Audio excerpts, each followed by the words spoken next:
Hello friends, I am C Vardhaman. ध्यान से सुनना। मैं आप लोगों को पूरा चार्ज एंड कंपोजिशन एक्सप्लेन करूंगा। बहुत मस्त तरीके से एक्सप्लेन करूंगा। बहुत सारी चीजें मैं आपको हैंड रिटन नोट्स के फॉर्म में दूंगा, जिसमें बहुत अच्छे से क्लैरिटी हो जाएगी।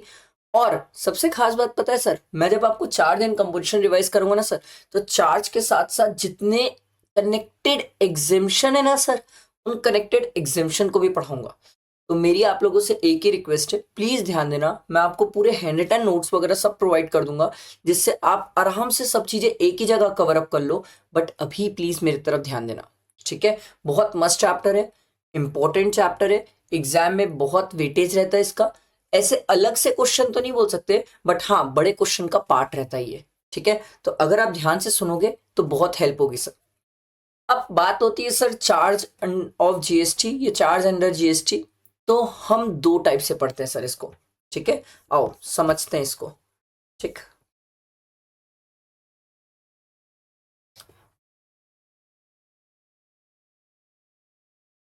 ठीक है, इसको पहले समझो सर कि ये है क्या कहानी, ठीक है? फिर आगे पढ़ना स्टार्ट करेंगे, क्योंकि सर सबसे पहले बेस समझना जरूरी है सर, ठीक है? बेस ये बोलता है भाई, चार्ज की बात है तो दो टाइप से चार्ज होते हैं। एक होता है फॉरवर्ड चार्ज और एक होता है आरसीएम। मैं बोला ये क्या होता है?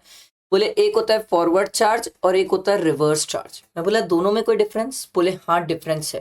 बोले समझो सिंपल, सप्लायर है, ठीक है, और रिसिपिएंट है, ठीक? सप्लायर सप्लाई करता है रिसिपिएंट को, ठीक है? रिसिपिएंट सप्लायर को पे करता है।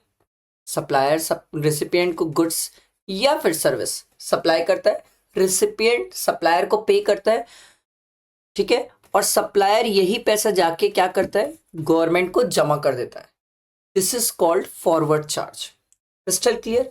तो सर आरसीएम क्या होता है? वेरी सिंपल, ध्यान से सुनना सर। सप्लायर रिसिपिएंट को सप्लाई करता है। ध्यान दीजिएगा सर, सप्लायर रिसिपिएंट को सप्लाई करता है, और रिसिपिएंट को जब ये गुड्स एंड सर्विसेज सप्लाई करता है, ठीक है, तो रिसिपिएंट क्या होता है यहां पर? सप्लायर को गुड्स एंड सर्विस का पैसा दे देता है, ठीक है? बट जब बात आती है गुड्स एंड सर्विसेज पे, जो टैक्स है वो टैक्स रिसिपिएंट सप्लायर को नहीं देता। रिसिपिएंट जाके डायरेक्टली किसको दे देता है? गवर्नमेंट को देता है। सर ऐसा क्यों होता है और किस लिए होता है? सरकार बोलती है यार देख, एक सिंपल सी बात है, एक सिंपल सा कंसेप्ट है। सरकार बोलती है कुछ केसेस ऐसे होते हैं जहां पर सप्लायर छोटा पर्सन होता है और रिसिपिएंट बड़ा आदमी होता है। तो सरकार बोलती है उस केस में हम सप्लायर से नहीं बात करते टैक्स की, हम रिसिपिएंट से बात करते हैं, और रिसिपिएंट को बोलते तू जाके गवर्नमेंट को जमा कर, ठीक है? अब रिसिपिएंट पहला क्वेश्चन ये पूछता है कि सर ऊपर वाले में तो मैंने सप्लायर को पे किया, सप्लायर जाके गवर्नमेंट को पे किया, आप मुझे यहां पर क्रेडिट दे देते हो, ठीक है? पर सर नीचे वाले केस में तो मैं जाके खुद गवर्नमेंट को पे कर रहा हूं टैक्स, तो इस केस में क्या आप मुझे क्रेडिट दोगे कि नहीं? तो गवर्नमेंट बोली क्यों नहीं देंगे यार, क्रेडिट तो तेरा अधिकार है, बिल्कुल देंगे क्रेडिट। अगला क्वेश्चन रिसिपिएंट का, ये जो मैंने रिवर्स चार्ज में पे किया है आपको, ये मुझे कैसे पे करना है? सरकार बोली जो तू रिवर्स चार्ज में पे किया है ये तेरे को हमें तेरे को हमको कैश में पे करना है। कैसे पे करना है? कैश में पे करना है। जो तू रिवर्स चार्ज में हमें पे करता है वो तेरे को हमें कैश में पे करना है। ये आरसीएम की लाइबिलिटी को तू क्रेडिट से एडजस्ट नहीं कर सकता। वेरी वेरी इंपॉर्टेंट, आरसीएम की लाइबिलिटी को क्रेडिट से एडजस्ट नहीं कर सकता। आरसीएम की लाइबिलिटी को क्रेडिट से एडजस्ट नहीं कर सकता। बहुत ज्यादा इंपॉर्टेंट, यहीं पर तो गड़बड़ करते हैं स्टूडेंट। आरसीएम की लाइबिलिटी को आपको कैश में पे करना होता है, आप क्रेडिट से एडजस्ट नहीं कर सकते। क्रेडिट ले सकते हो बट क्रेडिट से एडजस्ट नहीं कर सकते। बात समझ आई? क्लियर हुआ ये सबको? बैठा है दिमाग में? पहले ये बेसिक फंडा समझो सर, पहले आरसीएम का बेसिक फंडा समझो। Charge, reverse charge, forward charge, पहले ये समझो, उसके बाद ही चैप्टर पढ़ने का मतलब है। अदरवाइज ये बेसिक क्लियर नहीं होगा तो फिर क्या मतलब सर आगे पढ़ने का? क्लियर? अब हम जब फाइनल में पढ़ते हैं तो फाइनल में क्या होता है सर, आरसीएम जो है ना सर, वो 2 लेवल पे, मतलब सर गुड्स में भी है और सर्विसेज में भी है, ठीक है। ये जो सर्विस वाला है ना sir, this is very important, सबसे ज्यादा इंपॉर्टेंट यही वाला है। गुड्स वाला भी है बट गुड्स वाला इतना इंपॉर्टेंट नहीं है। तो गुड्स में कुछ कुछ चीजों में ही है जो मैंने आपको बताया, बहुत इंपॉर्टेंट वाले जो है वो चार्ट पे मैंने आपको प्रोवाइड किया सर गुड्स में। बट सर्विसेज वाले जो हैं वो बहुत इंपॉर्टेंट है, क्योंकि वो आरसीएम से भी कनेक्ट, ये एग्जामिनेशन से भी कनेक्ट करते हैं और उनके प्रैक्टिकली बहुत अच्छे क्वेश्चंस आते हैं। तो पहले स्टार्ट करते हैं गुड्स वाले, क्योंकि गुड्स वाले कुछ ही हैं, और उसके बाद पूरा कवर करेंगे सर्विसेज वाले। सर्विसेज वाले जो मैं है ना, आपको वो मैं पढ़ाऊंगा सर अपने हैंड रिटन नोट से। मैंने हैंड रिटन नोट्स बनाए हैं सर, वो हैंड रिटन नोट से पढ़ाऊंगा ताकि आपकी बहुत अच्छे से क्रिस्टल क्लैरिटी और कवरेज हो जाए। मैं आपको शेयर करता हूं अपने हैंड रिटन नोट्स। ये देखो सर, ये मेरे हैंड रिटन नोट्स है जिससे मैंने ना पूरा आरसीएम कवर किया है, पूरा विथ एग्जेम्पशन मैंने कनेक्ट किया है, एग्जेम्पशन के साथ कनेक्ट किया है और कवर किया है। तो ऐसे कवर अप किया कि एक स्टूडेंट का आरसीएम भी हो जाएगा, एग्जेम्पशन भी हो जाएगा साथ साथ में, ठीक है। अच्छा अभी ध्यान से सुनना प्लीज, मेरी बातें पहले ध्यान से सुन लो। आपको पता है ना सर, रेंटिंग ऑफ इमर्ड प्रॉपर्टी बहुत बड़ा सा टॉपिक है, बहुत बड़ा टॉपिक है, और गवर्नमेंट सर्विसेज, ये दो चीज बहुत बड़ी है, बहुत ज्यादा कनेक्ट करती है एग्जेम्पशन के साथ। तो रेंटिंग वाली जो सर्विसेज है वो मैं आपका अलग से एंड में लूंगा, ध्यान से सुनना। रेंटिंग पहले मैं पूरा आरसीएम आपको पढ़ा दूंगा, उसके बाद रेंटिंग वाला अलग से लूंगा, उसको भी हैंड रिटन नोट से पढ़ाऊंगा, क्योंकि सर रेंटिंग को लेके बहुत सारे स्टूडेंट को बहुत डाउट आते हैं। मैं आपको नोट्स दिखाता हूं अपने रेंटिंग के। आगे अरे भाई, रेंटिंग कहाँ भाग गया? हम्म, हम्म, हम्म, ये रहा सर, ये देखो रेंटिंग ऑफ इमोल प्रॉपर्टी, ये पूरे नोट्स मैंने बनाए हैं कि फॉरवर्ड चार्ज, रिवर्स चार्ज कैसे अप्लाई होगा, इमोल प्रॉपर्टी कमर्शियल है, रेसिडेंशियल है, फॉरवर्ड है, रिवर्स है, ये पूरा, ये मैं एंड में कवर करूंगा। पूरा आरसीएम पढ़ाने के बाद रेंटिंग अलग से कवर अप कर दूंगा, क्योंकि सर रेंटिंग वाला पार्ट ही काफी बड़ा है सर, इसमें बहुत सारी चीजें आती है सर। एकोमोडेशन सर्विसेज मैंने आपको बोला, मैंने एग्जामिनेशन के साथ कवर किया, मतलब एक स्टूडेंट अगर इतना ही कवर कर ले इस वीडियो से, तो इस वीडियो में सब कुछ कवर हो जाएगा उसका। अच्छा कंपोजिशन स्कीम तो लास्ट में रहेगा सर, कंपोजिशन स्कीम तो डैम इजी है सर, और ये सब नोट्स मैं आपको ड्राइव में प्रोवाइड कर दूंगा। तो टेंशन नोट्स की मत लेना, बस मेरे साथ पढ़ने में मेन फोकस करना सर, ठीक है। मैं जो समझा रहा हूं उसको समझना और फोकस करना। एंड मोस्ट इंपॉर्टेंट, जो गवर्नमेंट की सर्विसेज है टू और बाय, आरसीएम में भी आती है सर, गवर्नमेंट ने अगर सर्विसेज बिजनेस एंटिटी को दिया तो वो आरसीएम में भी आती है। गवर्नमेंट की टू और बाय वाली जो सर्विस है वो यहां कवर नहीं करूंगा, वो मैं एग्जेम्पशन में कवर करूंगा, क्योंकि बहुत डिटेल में है वहां पर services provided to government by government, तो वो वहां पर अपन डिटेल में कवर करेंगे सर। आ रही बात समझ? तो लेट स्टार्ट, टाइम वेस्ट नहीं करते। अभी अपन सबसे पहले क्या स्टार्ट करते हैं सर, हमारा जो हमने डिसाइड किया कि गुड्स, सबसे पहले गुड्स वाला जो आरसीएम है पहले हम उसको कवर अप करते हैं, उसके बाद सर्विसेज वाले आरसीएम में मूव करेंगे सर, ठीक है। Clear? Let start sir. Goods वाले में सबसे पहला देखो sir, cashew nuts not shielded और पिल्ड, चखना बोलते हो जिसको आप प्यार से, फल्ली। सप्लायर कौन है सर? एग्रीकल्चरिस्ट है। रिसिपिएंट एनी रजिस्टर्ड पर्सन है, तो आरसीएम है। बीड़ी व्रैपर लीव्स, तेंदू पत्ता जिसको बोलते हैं सर, बीड़ी पत्ता बोलते हैं जिसको सर। सप्लायर कौन है? एग्रीकल्चर। रिसिपिएंट कौन है? Registered person. ये वही प्रोवाइड किया मैंने आपको जो सबसे ज्यादा एग्जाम में आता है, मोस्ट इंपॉर्टेंट वाले सर, ठीक है। Tobacco leaves, agriculturist, registered person, registered person RCM में देगा। सिल्क यार्न, ठीक, ये बहुत आता है सिल्क यार्न।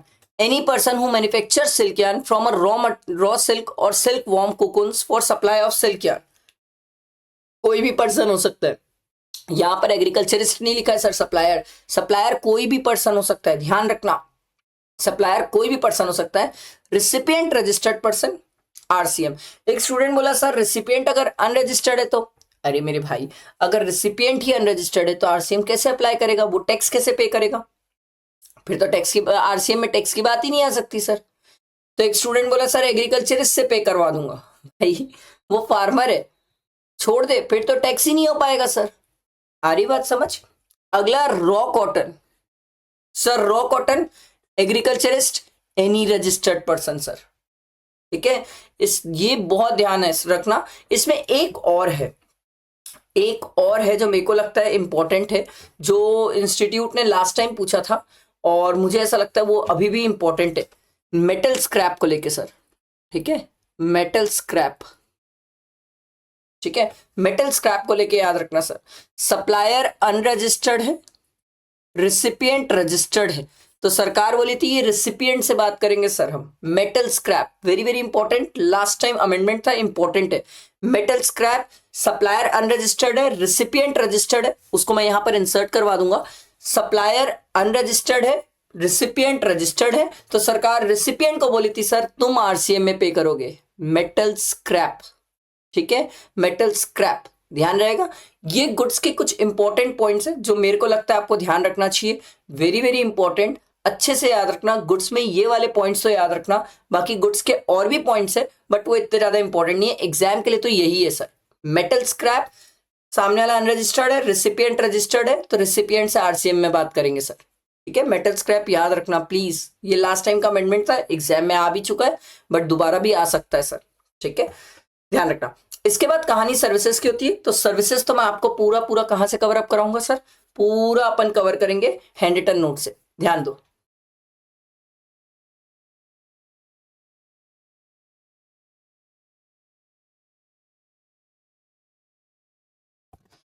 हेलो फ्रेंड्स, चलो मैं आप लोगों को ये नोट्स पहले भी शेयर करा हो, टेलीग्राम और व्हाट्सएप ग्रुप में मैंने शेयर किया है। मैं अभी आप लोगों को ना एक बार ये नोट्स से फटाफट फटाफट रिकॉल करा देता हूँ मैंने किस तरीके से कैसे बनाया है नोट्स।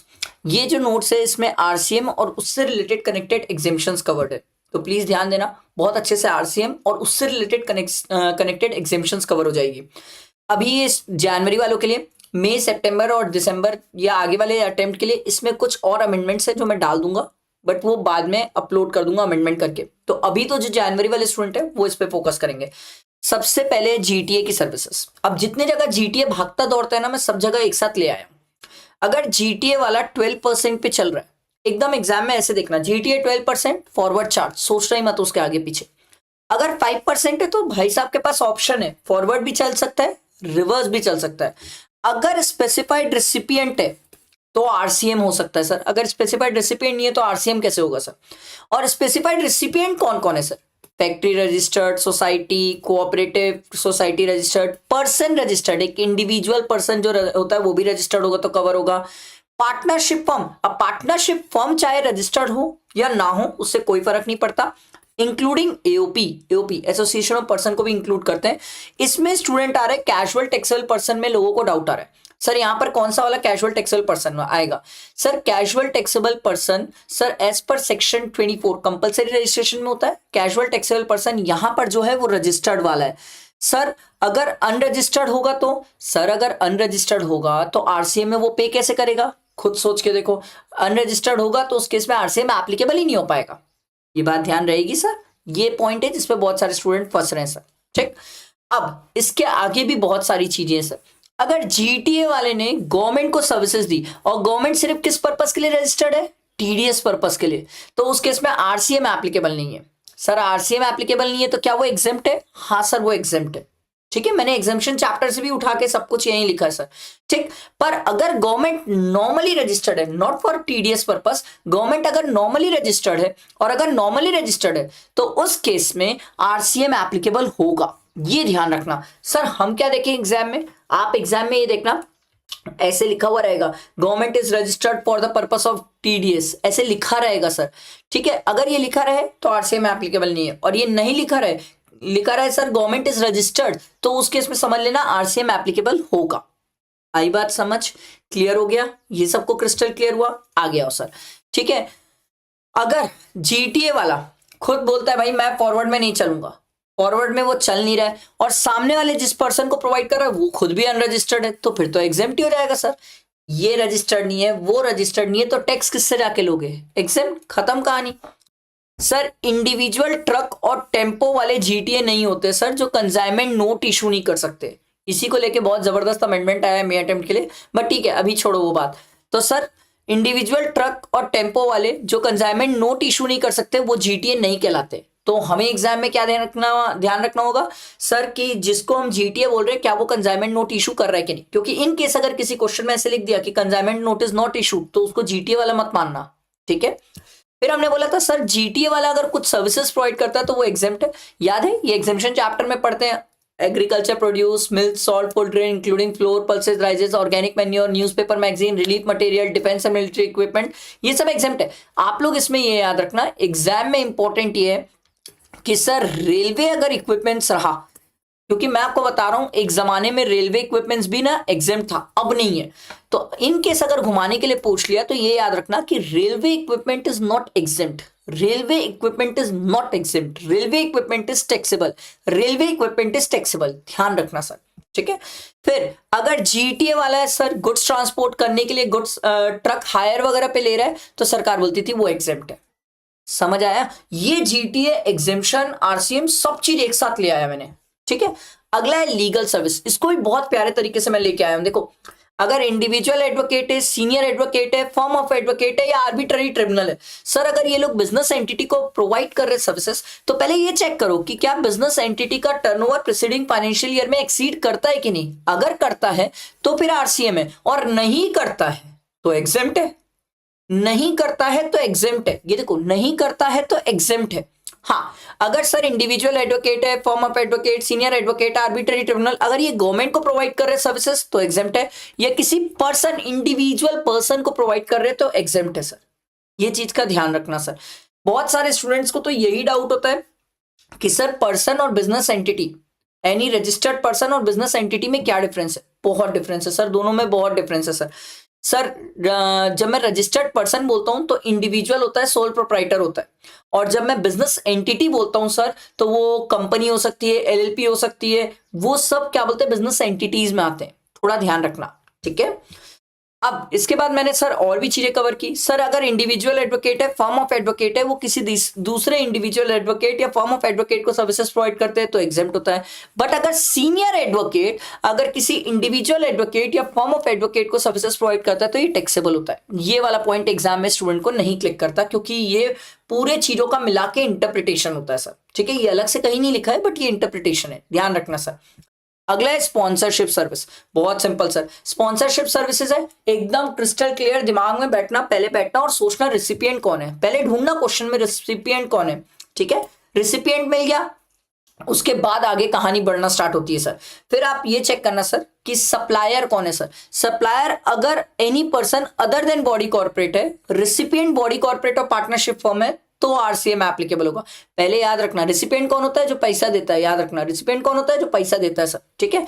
अगर बॉडी कॉर्पोरेट ही सप्लायर है तो फॉरवर्ड चार्ज है सर, ये ध्यान रखना।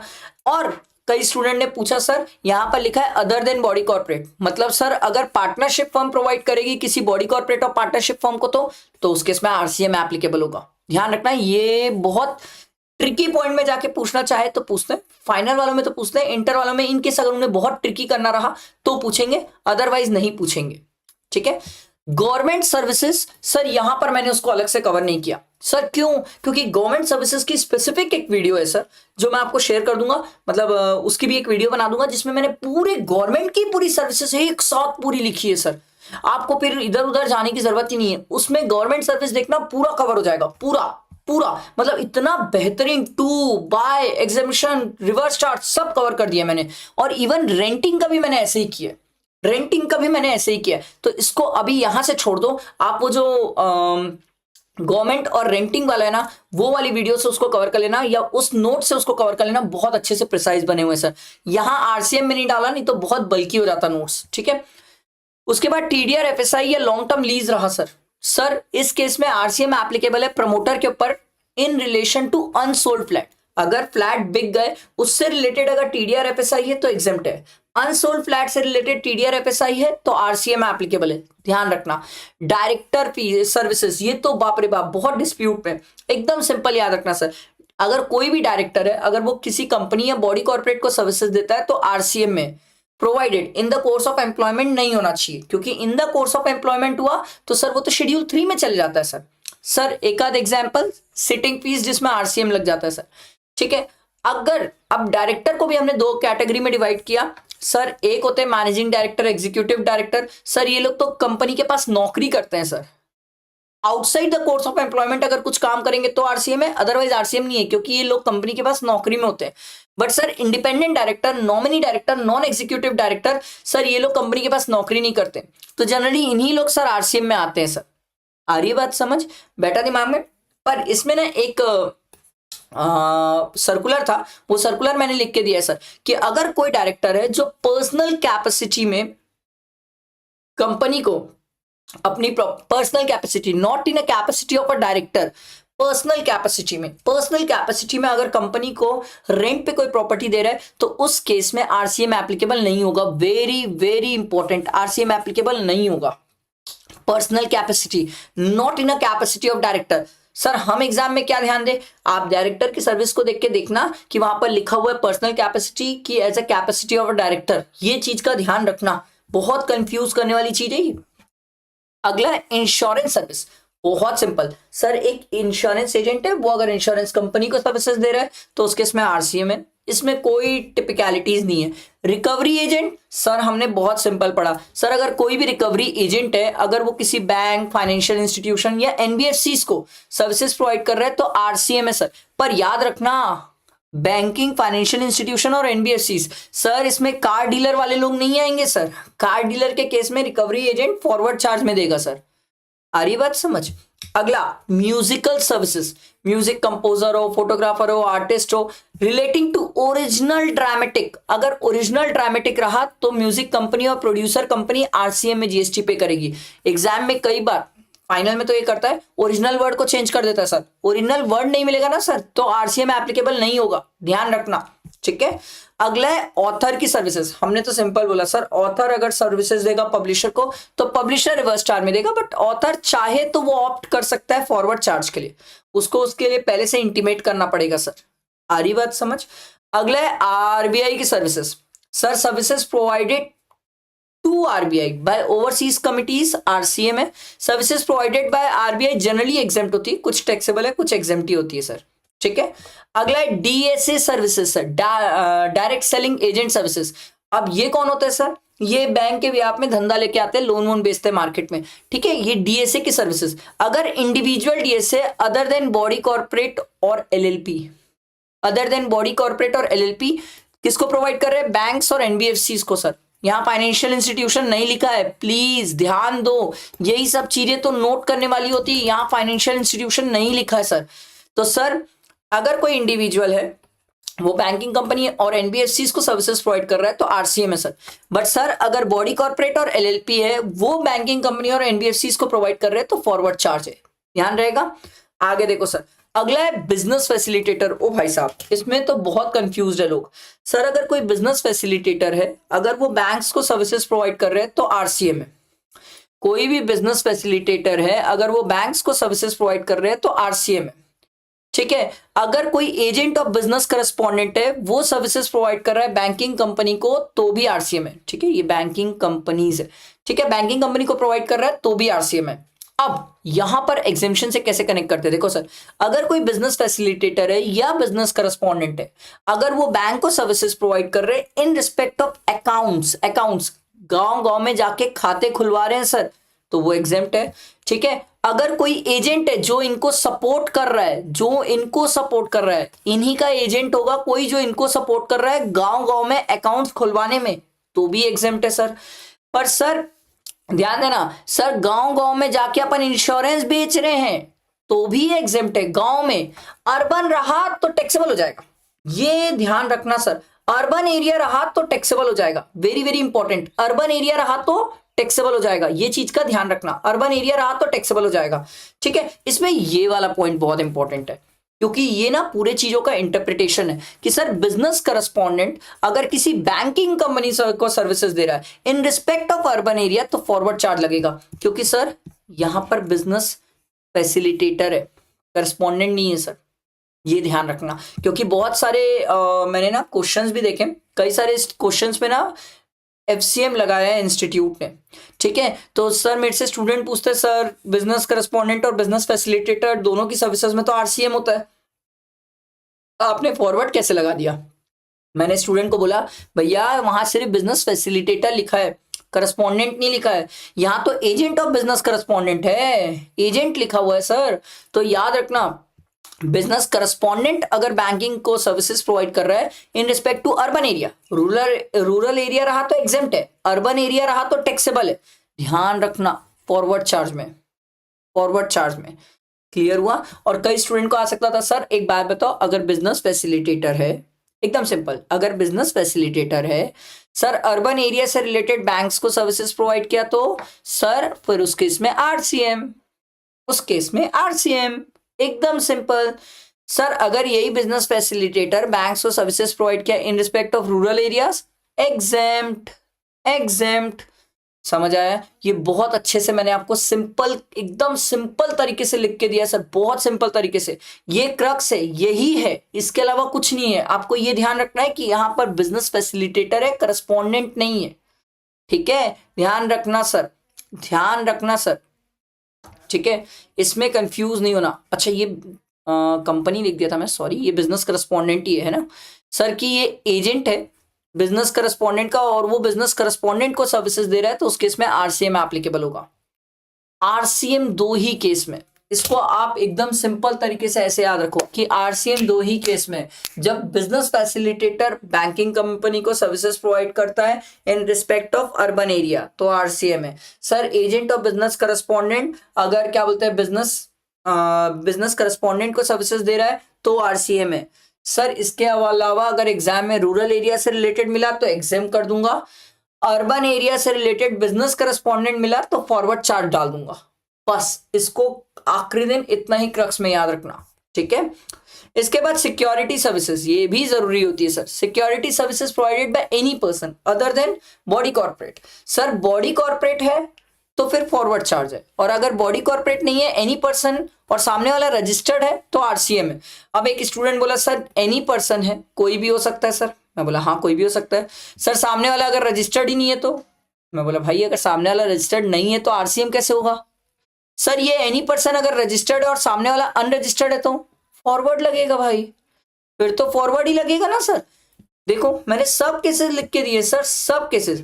अब देखो एकदम सिंपल याद रखना, एक बॉडी कॉर्पोरेट रजिस्टर्ड पर्सन को forward, body corporate any person को फॉरवर्ड।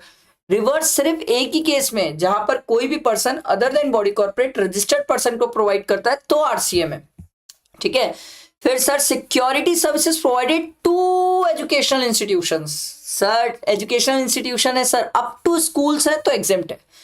फिर यहां पर ये वाला पॉइंट भी याद रखना कि any person other than body corporate अगर गवर्नमेंट को प्रोवाइड कर रहे हैं for the purpose of TDS, government कौन सी लिए रजिस्टर्ड है? टीडीएस पर्पस के लिए, तो आरसीएम एप्लीकेबल नहीं होगा सर, आरसीएम एप्लीकेबल नहीं होगा। समझ आई बात? बैठा ये दिमाग में? क्लियर हुआ? एकदम सिंपल। सर अगर दोनों ही अनरजिस्टर्ड है छोड़ देना एग्जाम में। सर सप्लायर रजिस्टर्ड है, रिसिपिएंट रजिस्टर्ड नहीं है, सप्लायर रजिस्टर्ड है, रिसिपिएंट रजिस्टर्ड नहीं है तो फॉरवर्ड चार्ज होगा। रिवर्स कैसे डालोगे, रिवर्स हो ही नहीं सकता। आ रही है बात समझ? बैठा दिमाग में? इसके बाद एक ये लेंडर ऑफ सिक्योरिटी, ये बहुत सिंपल है सर। जो लेंडर ऑफ सिक्योरिटी है वो बोरोवर को लेंड करता है सिक्योरिटीज, तो उस केस में बोरोवर जो रहता है वो आरसीएम में पे करता है, ठीक है। इसमें एक पॉइंट मैं ऊपर भूल गया था, renting of motor vehicle. Sir renting of motor vehicle, इसमें आपने एग्जाम में ढूंढना सर 12% है कि 5% है। अगर 12% है तो सोच क्या रहे हो, फॉरवर्ड है। 5% है तो ये चेक करना सर सप्लायर कौन है, sir supplier any person other than body corporate है, बॉडी कॉर्पोरेट के अलावा है, रिसिपिएंट बॉडी कॉर्पोरेट है तो आरसीएम है सर, ठीक। और अगर सप्लायर खुद ही बॉडी कॉर्पोरेट है तो बड़ा आदमी है सर, अगर बड़ा आदमी है तो फॉरवर्ड में चल भाई, फिर रिसिपिएंट कोई भी हो मुझे उससे कोई फर्क नहीं पड़ता, अगर सप्लायर ही बॉडी कॉर्पोरेट है तो फिर तो फॉरवर्ड चार्ज है। समझ आई बात? ये मैंने आपके आरसीएम प्लस एग्जेम्पशन जो साथ साथ कनेक्टेड थे वो कवर किए। आई होप क्लियर हुआ होगा। लाइक करना, फ्रेंड्स को शेयर करना, ठीक है। चलो thank you. Hello friends, I am C Vardhaman. ध्यान से सुनना सर, मैं आप लोगों को रेंटिंग ऑफ इमोबल प्रॉपर्टी के पूरे कंसेप्ट्स कवर कराऊंगा। पूरे मतलब समझ रहे हो?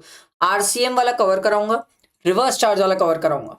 मैंने आरसीएम का जब ट्रिकी पॉइंट्स एक्सप्लेन कर रहा था तब मैंने आपको ये चीज बोली भी थी कि मैं रेंटिंग ऑफ इमोबल प्रॉपर्टी की एक अलग वीडियो ही बना दूंगा ताकि सब कुछ कवर हो जाए। तो ध्यान दो, टाइम वेस्ट नहीं करते, लाइक करना, फ्रेंड्स को शेयर करना, और ये नोट्स आपको टेलीग्राम और व्हाट्सएप ग्रुप में मिल जाएगा। Don't worry about it.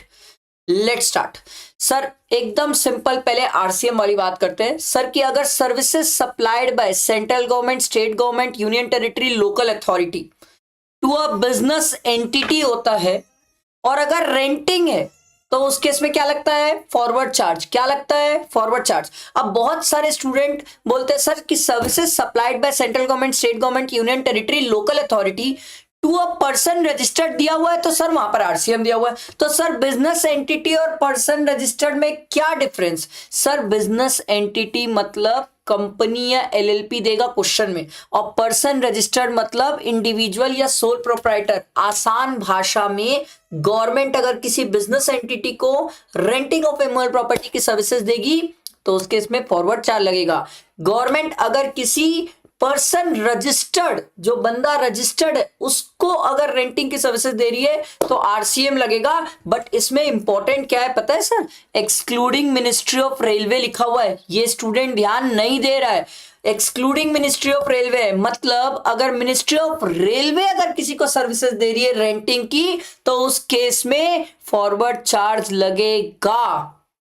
नहीं ध्यान दे रहे हो? मैं आपको बता रहा हूं बहुत सारे स्टूडेंट तो ये पढ़े भी नहीं होंगे मिनिस्ट्री ऑफ रेलवे, ध्यान ही नहीं दे रहे मिनिस्ट्री ऑफ रेलवे को। अरे भाई मिनिस्ट्री ऑफ रेलवे का अभी तक क्वेश्चन नहीं बना है, बन गया एग्जाम में तो ध्यान रखना। ये हुई आरसीएम और फॉरवर्ड वाली चार्ज। सर आप समझो, ये आरसीएम के दोनों ट्रांजेक्शन्स मैंने आपको दिए, मैं तो आरसीएम वाला ही लिखा हूं।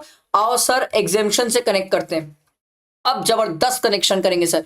रेंटिंग ऑफ इमोबल प्रॉपर्टी है सर। पहले तो बताओ कमर्शियल प्रॉपर्टी की रेसिडेंशियल, क्योंकि दोनों में बहुत अंतर होता है सर। अगर कमर्शियल प्रॉपर्टी है तो पहले हमें यह चाहिए सर सप्लायर कौन है। अगर सप्लायर अनरजिस्टर्ड है, रिसिपिएंट रजिस्टर्ड है तो आरसीएम है सर। सर अच्छा हाँ सर, अगर सप्लायर ही रजिस्टर्ड निकल गया तो फॉरवर्ड चार्ज। सर रिसिपिएंट भी तो रजिस्टर्ड है, क्या करूं मैं? सप्लायर अगर रजिस्टर्ड है तो forward charge, supplier registered, recipient unregistered, forward charge. Sir supplier भी अनरजिस्टर्ड, रिसिपिएंट भी अनरजिस्टर्ड, ओ भाई साहब जीएसटी क्यों आएगा? अबे दोनों ही अनरजिस्टर्ड है भाई, जीएसटी क्यों आएगा? छोटे छोटे लोगों को थोड़ी पकड़ने बैठी है सरकार। अब आती है renting of immovable property of residential dwelling. घर किराए पे दे रहे, और घर किराए पे देने वाला आदमी कौन है? सप्लायर रजिस्टर्ड है। एक स्टूडेंट बोला सर सप्लायर अनरजिस्टर्ड है। भाई अगर सप्लायर अनरजिस्टर्ड है तो फिर जीएसटी क्यों पड़ रहा है भाई? फिर जीएसटी पढ़ ही क्यों रहा है? सप्लायर रजिस्टर्ड है, सप्लायर रजिस्टर्ड है, और जिसको वो रेंट पे दे रहा है घर, वो रजिस्टर्ड पर्सन है। Renting of residential dwelling to a registered person. अब बात ये आ रही है सर वो रजिस्टर्ड पर्सन किस पर्पस के लिए यूज करता है? वो रजिस्टर्ड पर्सन कमर्शियल के लिए करे, रेसिडेंशियल पर्पस के लिए करे, वो छोड़ो सर। बट अगर वो रजिस्टर्ड पर्सन सोल प्रोप्राइटर है तो उस केस में हम तीन बातें चेक करते हैं सर। क्या सोल प्रोप्राइटर जो रेंट पे जगह ले रहा है वो पर्सनल कैपेसिटी में ले रहा है? क्या ओन अकाउंट पे ले रहा है? क्या not as a proprietor concern, अपने खुद के नाम पे ले रहा है सर रेंट पे? तो सरकार बोलती है एग्जेम्प्ट।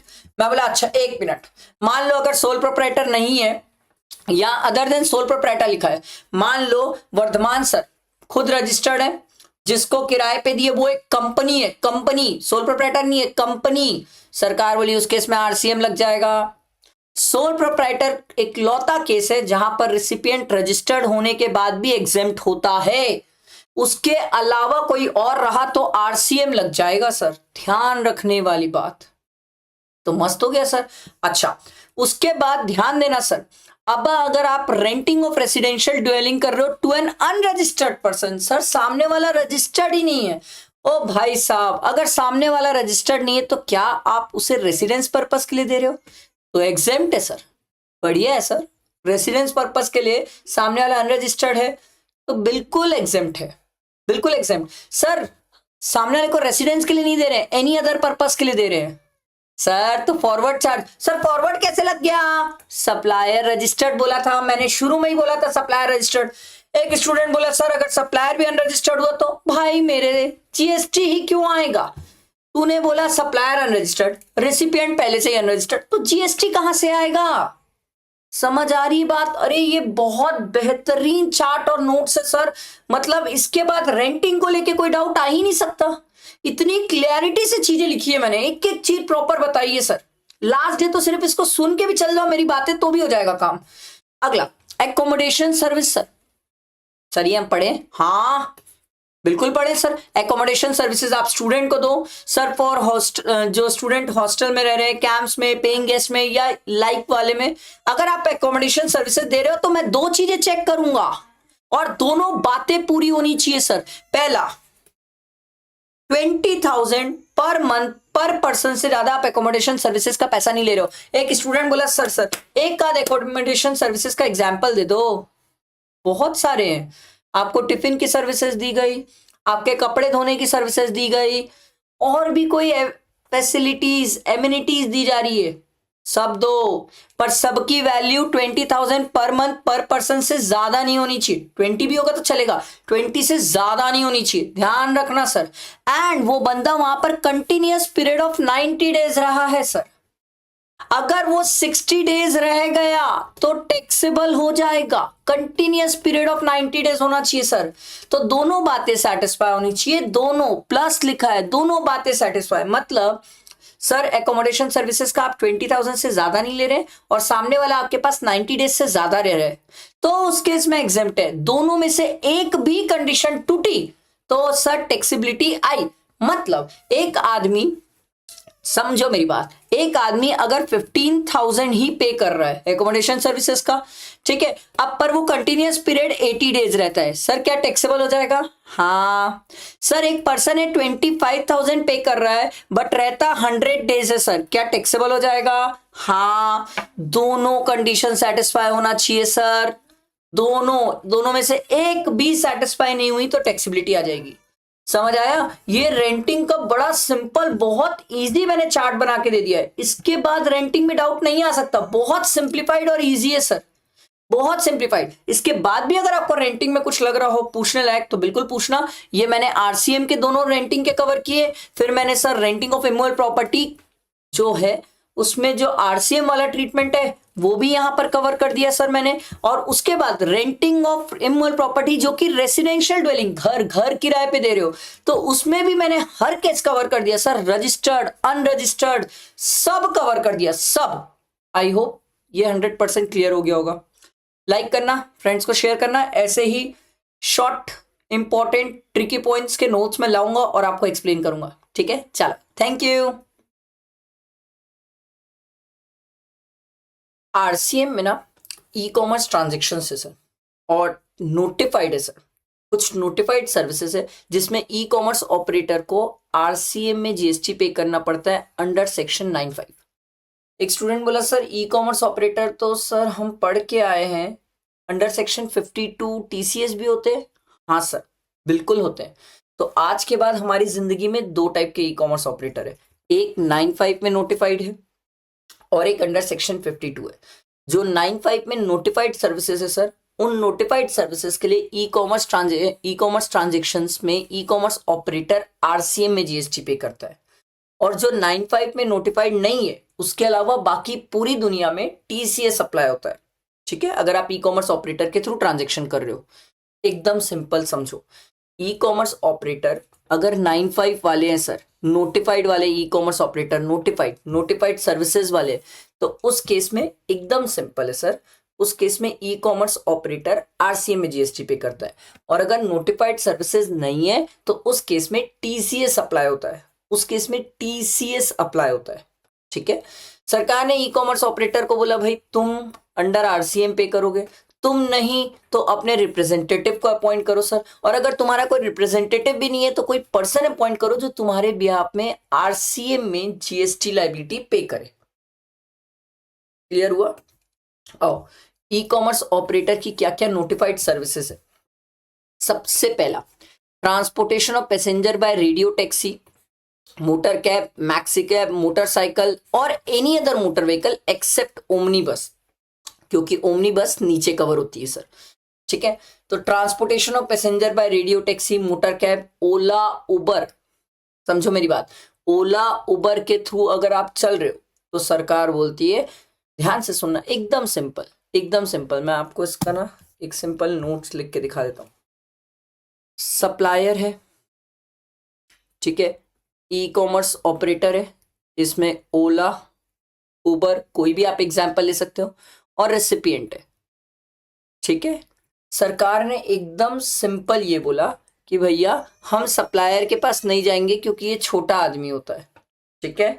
जो ई कॉमर्स ऑपरेटर के थ्रू काम कर रहा है, ओला उबर वाले काम कर रहे हैं, टैक्सी वाले काम कर रहे हैं थ्रू ई कॉमर्स ऑपरेटर, सरकार बोली हम इस ई कॉमर्स ऑपरेटर के पास जाएंगे और इसको बोलेंगे भाई तुम आरसीएम में जीएसटी पे करो सर, क्योंकि ये छोटा आदमी है, सप्लायर से हम जीएसटी की बात नहीं करेंगे, ई कॉमर्स ऑपरेटर होगा जो जीएसटी पे करेगा under RCM sir. Clear. Second वाला देखो सर, पहला वाला ओला उबर अच्छा एग्जाम्पल याद रख सकते हो। Transportation of passenger by omni bus, अब देखो भाई अगर आप ओमनी बस के थ्रू ट्रांसपोर्टेशन कर रहे हो पैसेंजर का, except person supplying is a company, सरकार बोलती भाई देखो एकदम सिंपल सी बात है, अगर सप्लायर, ठीक है, e commerce operator and recipient है, सरकार बोलती है हम नॉर्मली ई कॉमर्स ऑपरेटर के ऊपर बात किए सर आरसीएम में जीएसटी पे करने की, बट अगर सप्लायर खुद कंपनी है, अगर खुद सप्लायर बड़ा आदमी है जो ई कॉमर्स ऑपरेटर के थ्रू ओमनी बस की सर्विसेज दे रहा है सर, तो सरकार बोलती है उस केस में हम सप्लायर से बात करेंगे, क्योंकि सप्लायर खुद कंपनी है, वो तो खुद बड़ा आदमी है। जब अगर वो खुद बड़ा आदमी है तो फिर हम ई कॉमर्स ऑपरेटर से बात क्यों करें, ठीक है, क्लियर हुआ।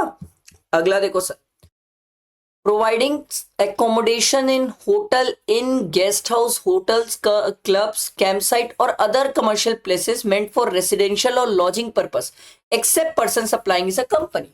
एकदम सिंपल सर, एकदम simple sir, Make My Trip, Goibibo, Agoda, और भी बहुत सारे आते हैं सर, ओयो, बहुत सारे हैं सर, बहुत सारे जो ये सर्विसेज दे रहे सर, एकोमोडेशन सर्विसेज। तो सरकार बोलती है हम ई कॉमर्स ऑपरेटर से आरसीएम में बात करेंगे जब तक सप्लायर खुद कंपनी नहीं है। अगर सप्लायर कोई है और वो खुद कंपनी, खुद बड़ा होटल वाला है सर, सप्लायर खुद ही बड़ा होटल वाला है, खुद कंपनी है, तो सरकार बोली फिर उससे बात करेंगे सर, फिर ई कॉमर्स ऑपरेटर से क्यों बात करेंगे। हमारा आरसीएम के पीछे कंसेप्ट क्या था, कंसेप्ट ये था कि सप्लायर छोटा आदमी है, हम ई कॉमर्स ऑपरेटर से बात कर लेते हैं, बट अगर सप्लायर खुद ही बड़ा आदमी है तो हम ई कॉमर्स ऑपरेटर से बात क्यों करें सर।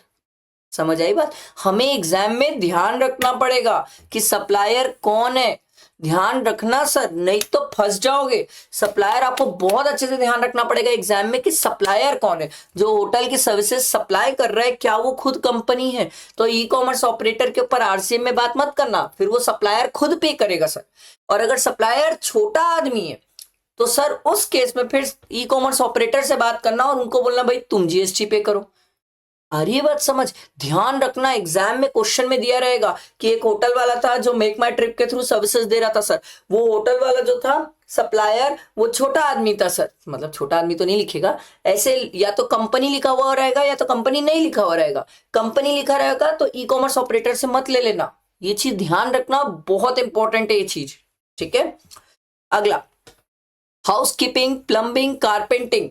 सरकार बोली भाई अर्बन कंपनी जानते हो, अर्बन कंपनी में यही हो रहा है, अगर जो पर्सन है अर्बन कंपनी के थ्रू प्लम्बिंग, कारपेंटिंग की सर्विसेज प्रोवाइड कर रहा है, हाउसकीपिंग की सर्विसेज प्रोवाइड कर रहा है, सप्लायर छोटा आदमी है, छोटा आदमी है, कारपेंटर है, सरकार बोली तो फिर छोड़ दो, हम ई कॉमर्स ऑपरेटर अर्बन कंपनी से बात करेंगे।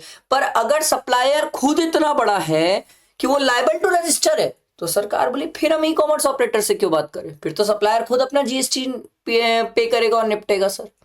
आई बात समझ। अगला, सप्लाई ऑफ रेस्टोरेंट सर्विसेज। ओ भाई साहब, अगर जोमैटो स्विगी के थ्रू कोई रेस्टोरेंट वाले सर्विसेज सप्लाई कर रहे हैं तो सरकार बोली भैया फिर हम जोमैटो स्विगी से बात करेंगे टैक्स की, हम छोटे होटल वाले रेस्टोरेंट वालों से बात नहीं करेंगे। पर अगर कोई रेस्टोरेंट वाला है वो स्पेसिफाइड प्रीमाइसेस में, स्पेसिफाइड प्रीमाइसेस मतलब सर जिसका चार्जेस, एक दिन का charges 7500 per unit per day से ज्यादा है सर, ज्यादा है, मतलब ऐसा कोई रेस्टोरेंट वाला है या होटल वाला है जिसका 7500 पर यूनिट पर डे से ज्यादा है प्रीमाइसेस के चार्जेस, तो सरकार बोलती है भैया उस केस में वो होटल रेस्टोरेंट वाला छोटा नहीं है सर, वो रेस्टोरेंट वाला बड़ा है सर, बड़ा लेवल का आदमी है सर। उस केस में ई कॉमर्स ऑपरेटर से बात नहीं करेंगे, हम उसी रेस्टोरेंट वाले से बात करेंगे। समझ आ रहा है? अगर स्पेसिफाइड प्रीमाइसेस, ध्यान रखना एग्जाम में स्पेसिफाइड प्रीमाइसेस, तो सर वहां पर अगर उसका 7500 पर यूनिट पर डे से ज्यादा है तो उस केस में वो रेस्टोरेंट वाला खुद जीएसटी पे करेगा। और अगर कम है, छोटा मोटा रेस्टोरेंट वाला है जो जोमेटो स्विगी के थ्रू सप्लाई कर रहा है, तो सरकार बोलती है हम जोमेटो और स्विगी से बात करेंगे, हम उन छोटे मोटे आदमियों से बात नहीं करेंगे जीएसटी की।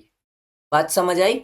अगला, ये तो इंपॉर्टेंट है सर, अमेंडमेंट आया है सर, और ये बहुत इंपॉर्टेंट, क्या बोल रहे हैं, services by way of local delivery except where the person supplying is liable to register. अब कोई पर्सन है जो लोकल डिलीवरी करा रहा है through e commerce operator, sir देखो ये एग्जेम्पशन से भी कनेक्टेड है सर, और हम इसे एग्जेम्पशन में भी पढ़ते हैं सर कि सर्विसेज आप जो लोकल डिलीवरी की कर रहे हो provided by E commerce operator है, थ्रू ई कॉमर्स ऑपरेटर है। अगर बाय ई कॉमर्स ऑपरेटर है या थ्रू ई कॉमर्स ऑपरेटर है, दोनों ही टैक्सेबल है।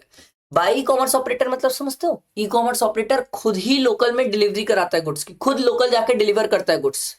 और through an e commerce operator मतलब ई कॉमर्स का कोई प्लेटफॉर्म यूज कर रहा है और वो उसके थ्रू गुड्स डिलीवर करा रहा है। जैसे मैं आपको एक बता रहा हूँ, रायपुर में पिकअप एंड पार्सल चलता है। जैसे मैं पिकअप एंड पार्सल वाले का ऐप खोला, मैं उसको बताया भैया मेरे घर से ये सामान ले लो और यहां पर जाके छोड़ दो, ये through an e commerce operator होता है, ये through an e commerce operator होता है। ठीक है, तो यहां पर जो ऊपर में कवर्ड है वो through an e commerce operator है। तो सरकार बोलती है अगर आप लोकल डिलीवरी करा रहे हो through an e commerce operator, through an e commerce operator, तो सरकार बोलती है ई कॉमर्स ऑपरेटर ही लायबल टू पे जीएसटी है अंडर आरसीएम। पर अगर जो पर्सन लोकल डिलीवरी करवा रहा है सर, सप्लायर खुद ही लायबल टू जीएसटी है, तो उस केस में हम ई कॉमर्स ऑपरेटर से बात नहीं करेंगे। सर ये कब हो सकता है सर? एकदम सिंपल है सर, सैमसंग वाला, एकदम सिंपल एग्जांपल ले लो ना सर, सैमसंग वाला किसी local through e commerce operator कहीं पर गुड्स डिलीवर करवा रहा होगा, अपने कस्टमर के पास छोड़वा रहा होगा, तो सैमसंग वाला तो खुद ही बड़ा है ना सर, फिर आप ई कॉमर्स ऑपरेटर को क्यों पकड़ोगे? पर मान लो मैं एक छोटा दुकानदार हूं, मैं एक ई कॉमर्स ऑपरेटर के थ्रू अपने कस्टमर के पास गुड्स डिलीवर करवा रहा हूं, तो सरकार बोलती है उस केस में हम ई कॉमर्स ऑपरेटर को पकड़ेंगे। समझ आई बात? बैठा दिमाग में? Through an e commerce operator है, through an e commerce operator है, तो सरकार बोलती है उस केस में आरसीएम होता है। ठीक है, through an e commerce operator, by an e commerce operator है तो आरसीएम नहीं है, जीएसटी फॉरवर्ड चार्ज पे चलता है। वेरी वेरी इंपॉर्टेंट सर, इसको इन्होंने एग्जेम्पशन से भी बाहर कर दिया सर, और यहाँ नोटिफाइड में कवर कर दिया सर। नोटिफाइड सर्विसेज में पहले नोटिफाइड 5 ही होती थी, अब ये 6वीं ऐड हो गई है सर। क्लियर? तो मैं एग्जाम में कैसे याद रखूंगा? एकदम सिंपल सर, मैं लोकल डिलीवरी करवा रहा हूं, मैं छोटा दुकानदार, मैं ई कॉमर्स ऑपरेटर के थ्रू आजू बाजू गुड्स डिलीवर करवा रहा हूं, तो सरकार बोलती है भैया तुम छोटे दुकानदार हो, हम ई कॉमर्स ऑपरेटर से बात करेंगे, वो बड़ा आदमी है, उससे हम आरसीएम में जीएसटी पे बात करेंगे सर अंडर सेक्शन 95। मैं बोला अरे मैं छोटा मोटा नहीं हूं, मैं सैमसंग, मैं रजिस्टर्ड हूं, बड़ी दुकान है मेरी, मैं जीएसटी में रजिस्टर्ड हूं, और मैं ई कॉमर्स ऑपरेटर के थ्रू आसपास डिलीवर करवा रहा हूँ गुड्स। तो सरकार बोली भाई देख तू खुद बड़ा है, तू खुद लायबल टू रजिस्टर्ड है या रजिस्टर्ड है, तो सरकार बोली उस केस में ई कॉमर्स ऑपरेटर से बात नहीं करेंगे, फिर हम तेरे से बात करेंगे सर। समझ आया? बैठा है दिमाग में? ये नोटिफाइड वाली कहानी समझ आई सबको? क्लियर हुआ सबको? बैठा है दिमाग में? ये अच्छे से ध्यान रखना सर। ठीक है, तो ये हमारा ई कॉमर्स ऑपरेटर कवर हुआ। अब इसके बाद जो रहेगा वो रेंटिंग वाला पार्ट रहेगा, रेंटिंग का पूरा समझाऊंगा मैं आपको, और उसके बाद फिर अपन कंपोजिशन स्कीम करेंगे। सर्विसेज प्रोवाइडेड बाय गवर्नमेंट वो अभी नहीं करेंगे, अपन एग्जामिशन में कवर करेंगे, क्योंकि उसका मेन पार्ट तो वो वहीं पर है सर। ठीक है, आई होप क्लियर हुआ होगा। इसको आगे समझो सर, मेरे साथ बैठ के रेंटिंग समझो अब। ठीक है, देखो कंपोजिशन स्कीम मेरे हिसाब से एज कंपेयर क्वाइट इजी होती है, इसमें इतना टिपिकलिटीज नहीं होती, टिपिकल कहीं फंसता नहीं है स्टूडेंट। कंपोजिशन स्कीम में सेक्शन 10(1), 10(2) और 10(2)A है, ये 3 सेक्शन में कंपोजिशन स्कीम खत्म होता है, जिसमें 10(1) एंड 10(2) साथ में और 2A एक और सेक्शन है जो अपन पढ़ेंगे जिसको प्रिजम्पटिव भी बोला जाता है, ठीक है। तो सेक्शन 10 कंपोजिशन स्कीम, पहले तो ये समझो ये है क्या। एक ऐसा पर्सन जो पूरे जीएसटी के कंप्लायंसेस इतने सारे नहीं चाहता, जिंदगी बड़ी आसान चाहता है, वो आदमी आता है और वो बोलता है मुझे क्या दे दो, कंपोजिशन स्कीम दे दो, मुझे इतना परेशान ना करो, ठीक है।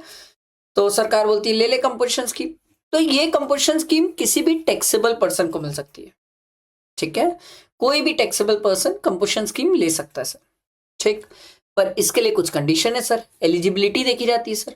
अब एलिजिबिलिटी में इन्होंने क्या बोला कि सर बंदा रजिस्टर्ड पर्सन होना चाहिए, मतलब अनरजिस्टर्ड पर्सन कंपोजिशन स्कीम नहीं ले सकता। जिसका टर्नओवर प्रीसीडिंग फाइनेंशियल ईयर में, तो जैसे हमारे लिए फाइनेंशियल ईयर है सर 25-26, तो इसके पहले वाला फाइनेंशियल ईयर मतलब 24-25, ठीक है। उसका टर्नओवर एक्सीड नहीं करता है 1.5 करोड़ से,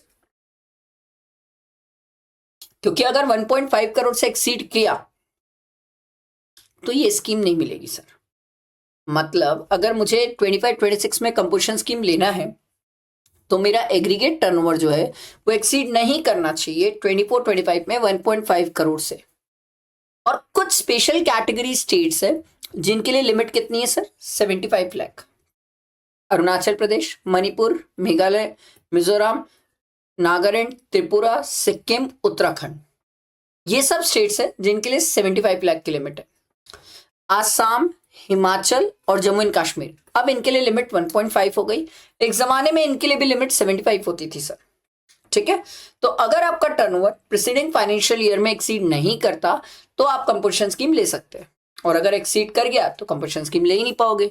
अब एक स्टूडेंट ने बोला सर एक बात बताओ, अगर कोई आदमी पहला साल ही बिजनेस कर रहा होगा तो क्या वो कंपोजिशन स्कीम ले सकता है? यस, क्योंकि उसका टर्नओवर एक्सीड ही नहीं किया होगा सर।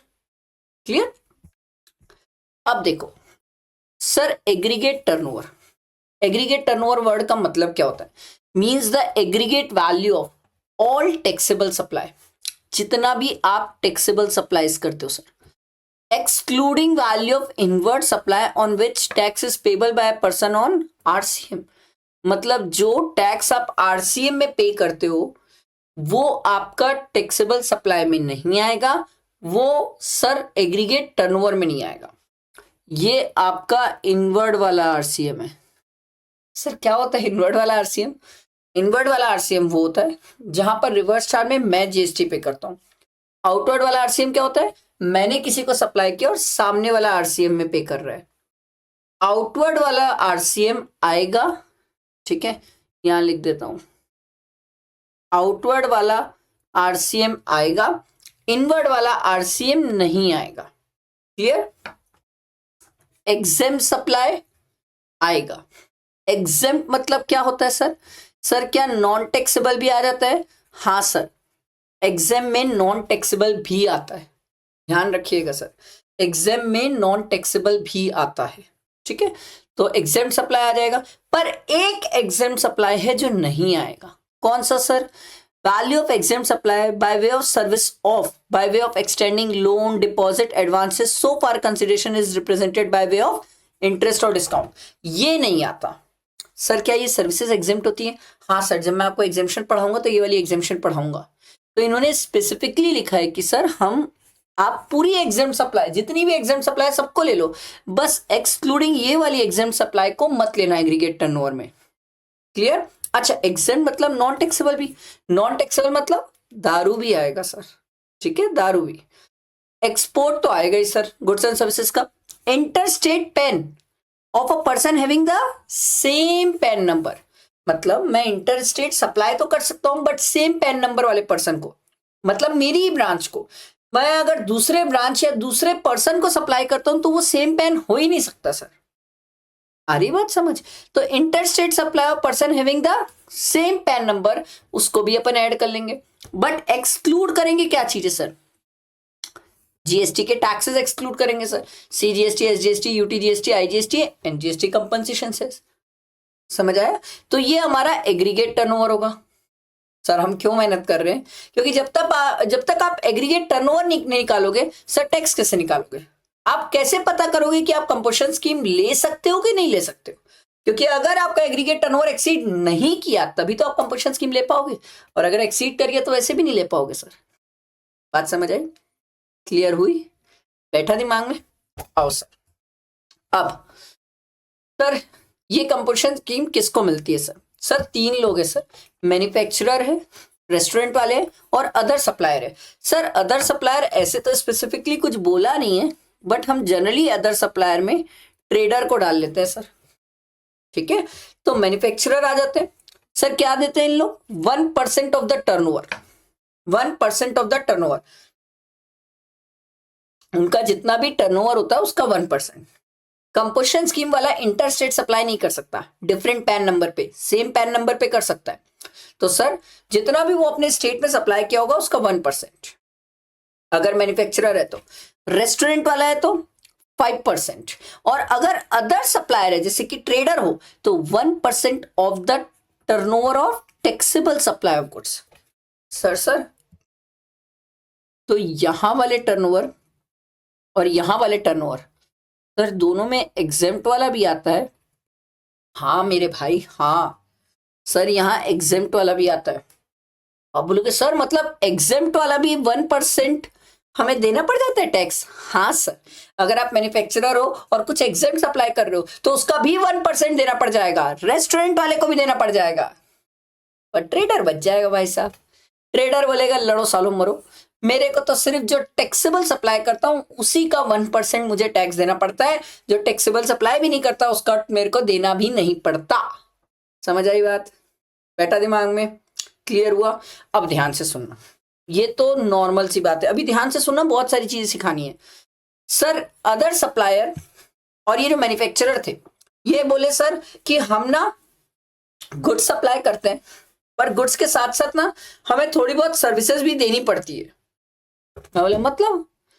बोले सर क्या होता है, मैं मैन्युफैक्चरर हूँ, गुड्स प्रोवाइड करता हूँ, अब कई बार गुड्स की थोड़ी बहुत रिपेयरिंग रहती है, कुछ चीजें रहती है, तो मुझे वो भी करना पड़ता है। ट्रेडर बोला हाँ हाँ हाँ हाँ, मुझे भी ना वो घर छोड़ना पड़ता है गुड्स को, तो थोड़ी बहुत सर्विसेज देता हूँ। सरकार बोली ठीक है, मैन्युफैक्चरर और ट्रेडर हम तुम्हें ये बोल रहे हैं तुम सर्विसेज दे सकते हो। कितना? पिछले बार का टर्नओवर तुम बताओ भाई, तुम्हारा 24-25 का टर्नओवर कितना है? मैं बोला भाई मान लो 1.2 CR, तो बोले इसका 10% मतलब 12 लाख और 5 लाख, 12 लाख और 5 लाख, दोनों में विच एवर इज लोअर कि हायर? सर हायर, यही ध्यान रखने वाली बात है, बहुत सारे स्टूडेंट यहाँ लोअर समझ लेते हैं। दोनों में whichever is higher sir, इतने वैल्यू तक की आप सर्विसेज दे सकते हो। मतलब एक ट्रेडर और एक मैन्युफैक्चरर चाहे तो वो 12 लाख तक की सर्विसेज दे सकते हैं, उससे ज्यादा नहीं। तो रेस्टोरेंट वाला बोला मैं भी दूंगा। सरकार बोली अबे वो पागल, तू तो पहले ही सर्विस दे रहा है, और तेरे को सर्विस की लिमिट क्यों चाहिए भाई? इनको चाहिए क्योंकि ये लोग गुड्स प्रोवाइड करते हैं, हो सकता है साइड बाय साइड काम थोड़ा सा सर्विस का भी हो, तेरे को कोई जरूरत नहीं और तेरे को एक्स्ट्रा कुछ नहीं देने देंगे। अच्छा तो सप्लायर ट्रेडर बोला सुनो, आपने मुझे बोला 12 लाख तक की सर्विस दे सकता हूं मैं अगर 14 लाख की दे दूं तो? सरकार बोली नहीं करना था, तेरी कंपोजिशन स्कीम हम खत्म कर देंगे। तो ट्रेडर बोला ओके सॉरी, मैं 12 लाख से ज्यादा की सर्विस नहीं दूंगा। समझ आई बात? आगे बढ़ते हैं। ये जो हम एग्रीगेट टर्नओवर ऊपर पढ़ के आए ना सर, बहुत मस्त लिखा हूं मैं। एक होता है एलिजिबिलिटी पर्पस और एक होता है टैक्सेबिलिटी पर्पस। सर ये क्या है? एलिजिबिलिटी वर्ड का मतलब होता है सर कि कंपोजिशन स्कीम मिलेगी कि नहीं मिलेगी। टैक्सेबिलिटी मतलब मैं कंपोजिशन स्कीम लेके बैठा हूं पर टैक्स लगेगा कि नहीं, और कितने अमाउंट पे लगेगा। मैं आपको बड़े प्यारे एग्जाम्पल से समझाता हूं, प्लीज ध्यान दीजिएगा सर। हाँ पीरियड हो गया ना। देखो सर, पहला है एलिजिबिलिटी। सरकार बोलती है चेक करने के लिए कि कोई पर्सन एलिजिबल है कि नहीं है, तो सरकार बोली 2 चीजें करना। एक, उसने 1 अप्रैल से जितना भी सप्लाई किया है जब तक वो लायबल टू रजिस्टर है वो सप्लाई ऐड कर लेना, लेस कर लेना जो एग्जेम्प्ट सप्लाई है by way of extending loan, deposit and advances, वो आपके एग्रीगेट टर्नओवर में नहीं आएगा। यही तो मैं आपको ऊपर सिखाया भी, और इसको समझते हैं सर जब हम एग्रीगेट टर्नओवर की बात करें और एलिजिबिलिटी पर्पस के लिए बात करें तो सरकार सिंपल बोलती है, मान लो वर्धमान सर कंपोजिशन स्कीम लेना चाहते हैं, तो सरकार मुझसे पूछी ये पहला साल है? मैं बोला हाँ हाँ पहला साल है, इससे पहले तो मैं बिजनेस भी नहीं करता था। सरकार बोली कितना काम कर लियो अभी तक? मैं बोला सुनो ना, मैंने ना 30 लाख का काम कर लिया है। सरकार बोली रजिस्टर कर लिए? मैं बोला हाँ रजिस्टर तो मैं जीएसटी में किया हूँ, क्योंकि 20 लाख के ऊपर रजिस्टर करना था मेरे को, मैं रजिस्टर कर लिया हूँ, अब मुझे कंपोजिशन स्कीम चाहिए। सरकार बोली वेरी गुड, आपका पिछले बार का टर्नओवर है ही नहीं, क्योंकि आपका फर्स्ट ईयर ऑफ वर्क है, हम आपको कंपोजिशन स्कीम दे देंगे, हम आपको कंपोजिशन स्कीम दे देंगे, हमें कोई दिक्कत नहीं है, हमें कोई दिक्कत नहीं है, हमें कोई दिक्कत नहीं है, हम आपको कंपोजिशन स्कीम दे देंगे। समझ आई बात? बैठा दिमाग में? क्लियर हुआ? अभी हम क्या चेक किए? एलिजिबिलिटी। अभी हम क्या चेक किए? एलिजिबिलिटी। अभी हम क्या चेक किए? एलिजिबिलिटी। अब आती है टैक्सेबिलिटी। कोई स्टूडेंट एलिजिबिलिटी में कभी नहीं फंसता, जो स्टूडेंट फंसता है वो टैक्सेबिलिटी में फंसता है। सबसे गलती टैक्सेबिलिटी में होती है। अब मान लो ठीक है, मान लो मेरा टर्नओवर है 165 लाख, ठीक है, करेंट ईयर में, और इससे पहले मैंने सर बिजनेस भी चालू नहीं किया था, ये फर्स्ट ईयर है, ये फर्स्ट ईयर है, इससे पहले मैंने बिजनेस भी स्टार्ट नहीं किया था। सरकार बोली वाओ। मैं सरकार से पूछा मैं एलिजिबल हूं कि नहीं? सरकार बोली बिल्कुल पगले, तेरा पिछले बार का टर्नओवर ही एक्सीड नहीं किया है, तू ले ले कंपोजिशन स्कीम। मैं बोला अच्छा, वो अच्छा लगा रे, 1.1 करोड़ 65 लाख का 1% होगा, इतना ही टैक्स आएगा। सरकार बोली ना ना ना, ये तूने गलत बोला, ये तूने गलत बोला, ये तेरा पहला साल है ना बिजनेस का? मैं बोला हाँ। सरकार बोली देख 165 लाख माइनस कर ले तो पहले तू 20 लाख। मैं बोला ये 20 लाख कौन सा है? बोले थ्रेशोल्ड लिमिट सर, जहां पर हमें लाइबल टू रजिस्टर कर रहे हैं थ्रेशोल्ड लिमिट 20 लाख तक होती, यहां तक तो जीएसटी की भी बात नहीं आती। मैं बोला हाँ हाँ हाँ, यहां तक तो जीएसटी की बात नहीं आती। बोला बचा 145 लाख, बचा 145 लाख, इस पे हम तेरे से सर टैक्स की बात करेंगे सर, इस पे हम तेरे से टैक्स की बात करेंगे। तो मैं बोला इस पे टैक्स की बात कितना होगी? बोले मैन्युफैक्चरर 1%। क्या दिक्कत है? ये बात समझ आई? ये बात सबको समझ आई? यहाँ पर बहुत सारे स्टूडेंट गड़बड़ करते हैं। स्टूडेंट क्या करते हैं, ये थ्रेशोल्ड लिमिट यूज करना भूल जाते हैं। स्टूडेंट सीधा सीधा क्या करते हैं मैं आपको बता रहा हूँ, 150 लाख इसका 1% करते हैं, और 15 लाख इसका 18% करते हैं। ये कब होगा पता है? जब लास्ट ईयर अगर मैं रजिस्टर्ड हूं, अगर लास्ट ईयर में रजिस्टर्ड हूं तो ये आप सही कर रहे हो सर। अगर आप लास्ट ईयर रजिस्टर्ड हो और इस बार टर्नओवर आपका 165 लाख हो गया, तो करंट ईयर में आपको कंपोजिशन स्कीम मिलेगी? क्यों नहीं मिलेगी भाई? तो सर आप एक बात ये बताओ, 24-25 में आप रजिस्टर्ड हुए सर, 25-26 में आपका टर्नओवर इतना हो गया सर, 26-27 में कंपोजिशन स्कीम मिलेगी? नो सर, मेरा टर्नओवर 165 लाख हो चुका है, अगले साल कंपोजिशन स्कीम ही नहीं मिलेगी, एलिजिबल ही नहीं हूं मैं। बात समझ आई? ये दो सिनेरियोस है जो बहुत इंपॉर्टेंट था। पहला वाला था सर जहां पर मैं तो जीएसटी में ही नहीं था, ये मेरा पहला साल था और पहले साल ही 1.65 करोड़ का टर्नओवर कर दिया। सरकार बोली कोई बात नहीं, पहले 20 लाख हटा दो सर, क्योंकि वहां तक तो जीएसटी रजिस्ट्रेशन की ही बात नहीं आती, बचा जो है उसमें लगा लो 1%। और अगर आप पहले से रजिस्टर्ड थे तो सरकार बोली फिर तो यार थोड़ा सा दिक्कत हो गया, क्योंकि आप 165 लाख का टर्नओवर कर दियो, 150 लाख तक तो हम आपसे 1% लेंगे, बट जो एक्सेस 15 लाख का कर दियो उसमें हम 18% लेंगे, और नेक्स्ट ईयर आप हमारे पास कंपोजिशन स्कीम के लिए आना भी मत, हम आपको देंगे भी नहीं, क्योंकि आपका टर्नओवर एक्सीड कर गया है। क्लियर हुआ? ये बैठा है दिमाग में? ये मैंने आपको एलिजिबिलिटी और टैक्सेबिलिटी दोनों बताइए, एलिजिबिलिटी और टैक्सेबिलिटी बहुत अच्छे से एग्जाम्पल के साथ बताइए। बहुत लोग फंसते हैं इसमें, बहुत लोग फंसते हैं सर। आगे देखो क्या दिया हुआ है, person not liable for composition scheme not eligible. कुछ लोग हैं जिनको कंपोजिशन स्कीम नहीं मिलती है। Supplier of services other than those mentioned above, तीन लोग मेंशन्ड है, मैन्युफैक्चरर, ट्रेडर, रेस्टोरेंट सर्विस, ये तीन ही मेंशन्ड है, इन तीन के अलावा किसी को नहीं देंगे। ऐसा कोई पर्सन जो नॉन टैक्सेबल सप्लाई करता है सर, दारू, उनको कंपोजिशन स्कीम नहीं देंगे। ऐसा कोई पर्सन जो इंटर स्टेट सप्लाई करता है विद डिफरेंट पैन नंबर, उसे कंपोजिशन स्कीम नहीं देंगे। सेम पैन नंबर वाला तो एग्रीगेट टर्नओवर में आता है सर, ठीक है। Person supplying through e commerce operator, ओ भाई जो पर्सन सप्लाई करता है थ्रू ई कॉमर्स ऑपरेटर, क्योंकि ई कॉमर्स ऑपरेटर प्रैक्टिकली रजिस्टर्ड होता है और वो उसका टैक्स पे कर देता है, इसलिए गवर्नमेंट कंपोजिशन स्कीम नहीं देती है। अगला, manufacturer of certain notified goods, in eligible manufacturer, ओ भाई साहब आप इन सब चीजों के मैन्युफैक्चरर मत रहना। तो एक स्टूडेंट बोला अच्छा मैं इन सब चीजों का अगर ट्रेडर रहा तो मुझे कंपोजिशन स्कीम दे दोगे? सरकार बोली वेरी गुड, अब तू टैक्स पढ़ना सीख गया, तू उसका ट्रेडर रहे, हम तुझे दिए कंपोजिशन स्कीम। मैन्युफैक्चरर मत रहना, मैन्युफैक्चरर रहा तो नहीं देंगे, ट्रेडर रहे बिल्कुल दिए, कंपोजिशन स्कीम आराम से ले, कोई दिक्कत नहीं। तू पान मसाला का ट्रेडर रहे, ले ले कंपोजिशन स्कीम, पान मसाला का मैन्युफैक्चरर मत रहना। समझ आई बात? मैं सरकार से पूछा, आप मेरे को बोले इंटर स्टेट सप्लाई नहीं कर सकता, डिफरेंट पैन नंबर, क्या इंटर स्टेट परचेस कर सकता हूं? सरकार बोली हाँ हाँ इंटर स्टेट परचेस कर ले, कोई दिक्कत नहीं है, कोई दिक्कत नहीं है। और जो आप ये लिमिट देखते हो 1.5 करोड़ और 75 लाख, ये पूरे सेम पैन नंबर में जितने काम करे मिला के एग्रीगेट देखी जाती है सर, ठीक है। कंपोजिशन का टैक्स आप सामने वाले से कलेक्ट नहीं कर सकते, आपको अपने जेब से देना पड़ता है सर। क्रेडिट तो भूल जाओ सर, क्रेडिट तो भूल जाओ सर। और composition scheme not applicable for tax payable under RCM, मतलब आरसीएम का जो परसेंट है वो आरसीएम की लाइबिलिटी को पे करने के लिए यूज होगा, आरसीएम वाली लाइबिलिटी के लिए 1% मत लगा देना मेरे भाई।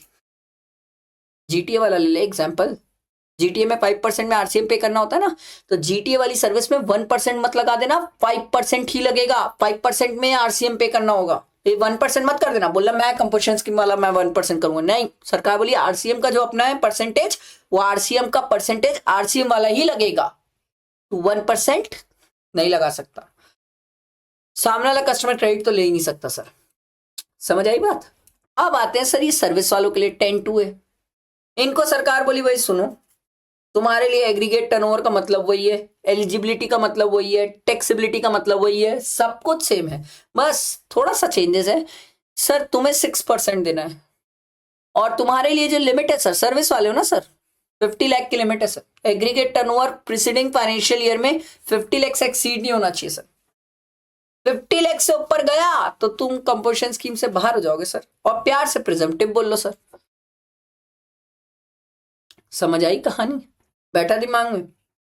तो एक स्टूडेंट बोला सर क्या मैं दोनों स्कीम साथ में ले सकता हूं? नहीं, या तो 10(1) 10(2) ले लोगे, या तो 10(2)A ले लोगे, दोनों एक साथ नहीं ले सकते। क्रिस्टल क्लियर है सर, एकदम क्रिस्टल क्लियर है, एकदम क्रिस्टल क्लियर है सर। सर्विसेज के केस में भी इंटर स्टेट परचेज कर सकता हूं, हाँ, इंटर स्टेट सप्लाई नहीं कर सकते। सब कहानियां सेम है, वही है जो ऊपर पढ़ के आए हो।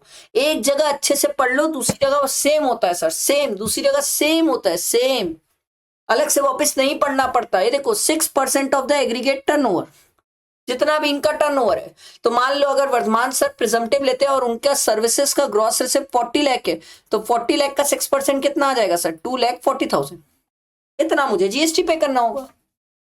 समझ आई कहानी? बेटा दिमाग में? आईटीसी मिलता नहीं है, सामने वाले से टैक्स आप ले नहीं सकते हो सर। सर सिंपल सी बात है, जो आप पीछे कहानी पढ़ के आए वही है, इसीलिए बोलते हैं एक जगह कंपोजिशन स्कीम अच्छे से पढ़ ले, दूसरी जगह वही है सर। कैजुअल टैक्सेबल पर्सन को मिलता नहीं है, नॉन रेसिडेंट को कंपोजिशन स्कीम मिलती नहीं है सर। सर इसके बाद ये सब नोटिफाइड गुड्स वाले लोगों को मिलती नहीं है सर। समझ आया सर? ये वही कहानी है, ध्यान रखना, ध्यान रखना, ठीक है। इसके बाद कुछ और कहानियां नहीं, इसके बाद तो कुछ जनरल बातें जो मैं आपको पॉइंट टिक कराता हूं, बस उतना ही याद रख लेना, उतना ही याद रख लेना, ठीक है। सबसे पहला पॉइंट आपको इंटीमेट करना पड़ता है रजिस्टर कराने के टाइम कि आप कंपोजिशन स्कीम ले रहे हो कि नहीं। अगर आप बता दिए तो 1 अप्रैल से अप्लाई हो जाता है और आप कंपोजिशन स्कीम के अंदर आ जाते हो। आपको आईटीसी डिक्लेयर करना पड़ता है विद इन 60 डेज के अंदर कि आपके पास पुराना जो स्टॉक पड़ा है उससे related ITC. Details of stock आपको 90 डेज के अंदर देना पड़ता है जब से आपने ये स्कीम ऑप्ट की है, आईटीसी और उससे रिलेटेड जो स्टॉक्स है सर। ठीक है, जो बंदा कंपोजिशन स्कीम ऑप्ट किया है उसे ये सब कंप्लायंस करना पड़ेगा। ये सब वही पॉइंट है जो ऊपर पढ़ाए हूं, पढ़ना चाहो तो फिर से पढ़ लेना आप। ठीक है सर, कंपोजिशन स्कीम अगर आप विड्रॉ कर रहे हो इस कंपोजिशन स्कीम से सर, ठीक है, तो इसमें काम की बात आपको ये याद रखना है, ये वाला पॉइंट कि sir details of stock to be furnished on opting out of the such scheme. अगर आप इस स्कीम से बाहर जाते हो तो स्टॉक्स का डिटेल्स मतलब फर्निश करना पड़ेगा विद इन 30 डेज। एमसीक्यू में आया है सर, एमसीक्यू में आया है ये 30 डेज। ये सब नहीं आता, ये सब नहीं आता, ये आया है भैया 30 डेज, ध्यान रखना सर। ठीक है, और कंपोजिशन स्कीम या प्रिजम्पटिव वाले लोगों को सरकार ने बोला तुम साल में एक ही रिटर्न डालोगे GSTR 4, वो भी डेट हमने चेंज कर दी है। पुरानी 30 अप्रैल पढ़े थे स्टूडेंट, अभी 30 जून है sir of the succeeding financial year.